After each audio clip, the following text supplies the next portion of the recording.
I'm with Dean Chu, CTO of Casino Compare.ph. So, Dean, thank you for joining us Thank you for having me. at Sigma Asia 2026. I'd like to touch first on tech and compliances. How can iGaming firms balance technology leadership with compliance and marketing demands? So I think that ultimately a lot of the problem at the moment is that the different departments are fragmented. They're pulling in different directions, and I think that the companies that align across all of their departments are probably going to be the ones that see the success. So you've got the marketing team, you've got the compliance team. If those guys are working together, I think that then it's a lot easier to get things over the line.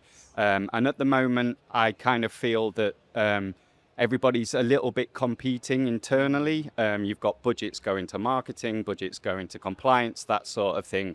But yeah, from the development team all the way through up to the marketing team, I think alignment is going to be a very key part of success for the future. Wonderfully said. Now, I'd like to talk about, you mentioned compliance just now. What about the challenges right here? What unique compliance challenges do Filipino operators face compared to global markets? I think the Philippines is a very infant market, as we well know, but it's a growing market with global scrutiny.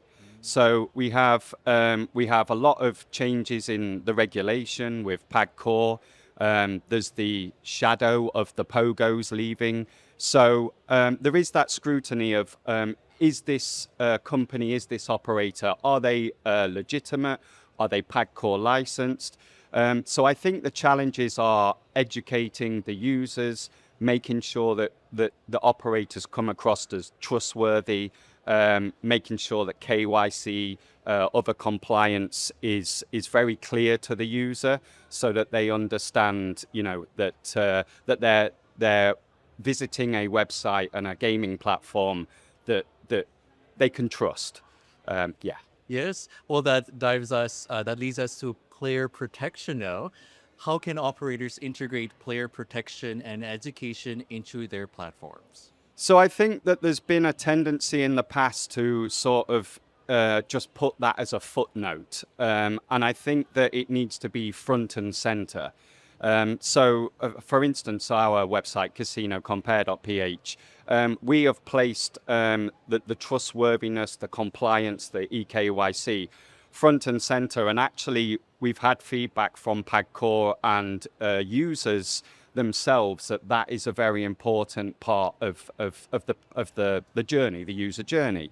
In so much as that we're even finding with LLMs and AI that if people are searching for certain terms like trustworthy casinos in the Philippines, that we're being referenced.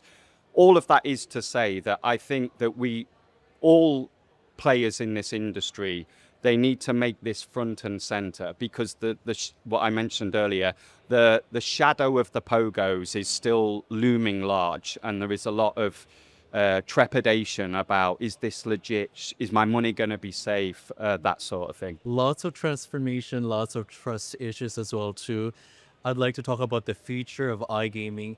Where do you see the Philippine iGaming industry heading by 2030? Well, I wish I had a crystal ball, but I'll give my best. I think we're going to move out of this sort of hyper growth phase into a trust phase. I think that the operators that are really leaning into trust and have the players' trust are the ones that are going to be successful.